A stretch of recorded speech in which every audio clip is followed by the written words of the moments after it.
হাত পাখা প্রতীক নিয়ে রাঙামাটিতে ভোটের লড়াইয়ে জসিমউদ্দিন।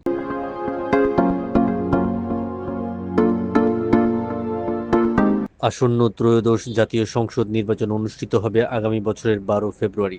গতকাল 29 ডিসেম্বর ছিল মনোনয়নপত্র জমাদানের শেষ তারিখ।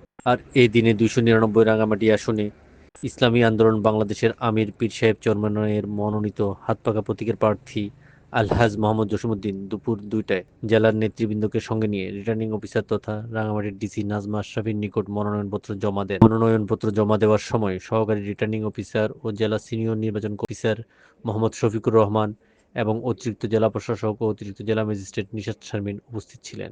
মনোনয়নপত্র জমাদানকালে প্রার্থীসহ ইসলামী আন্দোলন রাঙামাটি জেলা সিনিয়র সহসভাপতি আলহাজ এনামুল হক মৃধা, সহসভাপতি এ.কে.এম. ইসরাইল, সেক্রেটারি মাওলানা ওমর ফারুক, সাংগঠনিক সম্পাদক হাফেজ ইমাম হুসাইন উপস্থিত ছিলেন।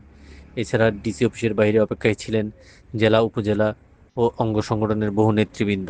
মনোনয়নপত্র জমাদান শেষে সাপ্তাহিক পার্বত্য কণ্ঠের মুখোমুখি হন হাতপাখার প্রার্থী মোহাম্মদ জসিমউদ্দিন। বর্তমান সরকারের অধীনে আসন্ন ত্রয়োদশ সংসদ নির্বাচন কতটুকু সুষ্ঠু হতে পারে? এই নির্বাচনের পথে কি কি অন্তরায় আছে বলে আপনি মনে করেন?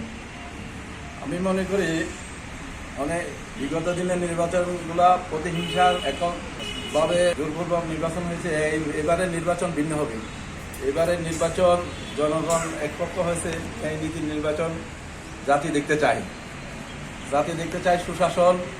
সেই হিসেবে আমি মনে করি নির্বাচনে আমাদের প্রশাসন প্রতিনিধিরা যদি সেভাবে কাজ করে, আল্লাহর ফজল করে নির্বাচন সুস্থ হবে। রাঙামাটিতে বিভিন্ন জনগোষ্ঠীর উপস্থিতিতে জাতি বৈচিত্র্য বিদ্যমান।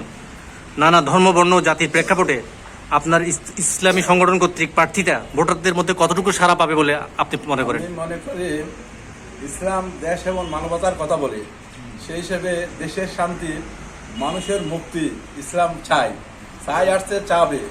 ভবিষ্যতেও ইনশাল্লাহ ইসলামের কাছে সবাই নিরাপদ থাকবে। হ্যাঁ, বৈষম্য হবে না, মামলা বাণিজ্য হবে না, চাঁদাবাজি হবে না। এটার বিপক্ষে আমরা সোচ্চার থাকবো, সোচ্চার আছি, ইনশাল্লাহ ভবিষ্যতেও থাকবো। সব শেষ প্রাপ্ত খবরে জানা যায় এই আসনে মোট 13 জন প্রার্থী মনোনয়ন ফরম সংগ্রহ করলেও শেষ পর্যন্ত 8 জন প্রার্থীর ফরম জমা পড়ে।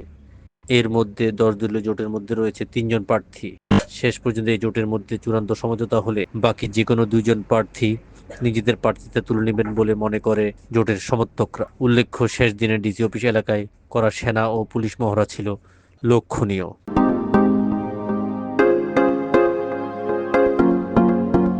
আশিকুর রেহান ভূঁইয়া, সম্পাদক, সাপ্তাহিক পার্বত্য কণ্ঠ।